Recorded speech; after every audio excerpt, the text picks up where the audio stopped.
உயர்கல்வித்துறைக்கு நிதி எவ்வளவு சார் கேட்டிருக்கீங்க? ஏற்கனவே வழங்கப்பட்டிருக்கிற 8250 கோடி ரூபாய்க்கான நிதி நம்முடைய உயர்கல்விக்கென்று நம்முடைய தமிழ்நாடு அரசு முதலமைச்சர் வழங்கியிருக்கிறார்கள்.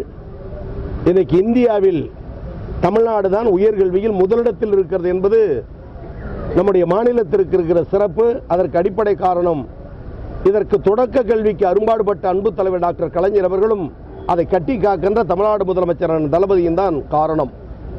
20 தினங்களுக்கு முன்பு வந்த தரவு ஆய்வறிக்கை, இந்தியாவில் முனைவர் பட்டம் பெற்றவர்கள், அது முனைவர் பட்டம் படித்துக் கொண்டிருப்பவர்கள், PhD ஆய்வு மாணவர்கள் இந்தியாவில் எந்த மாநிலத்தில் என்று சொன்னால் அது தமிழ்நாடு என்ற உயர்ந்த நிலையில் தமிழ்நாடு நிற்கிறது. எல்லா நிலையிலும் உயர்நிலையில் உயர்த்துவதன் மூலம் இன்னும் பல கோடிக்கணக்கான தொகையை முதல்வரிடம் பெற்று அதிகமான நிதி செலவினங்களோடு இந்த உயர்கல்வியை எடுத்துச் செல்லும் என்ற நம்பிக்கையோடு பயணப்பட்டுக் கொண்டிருக்கிறோம். வாழ்த்துக்களுக்கு நன்றி.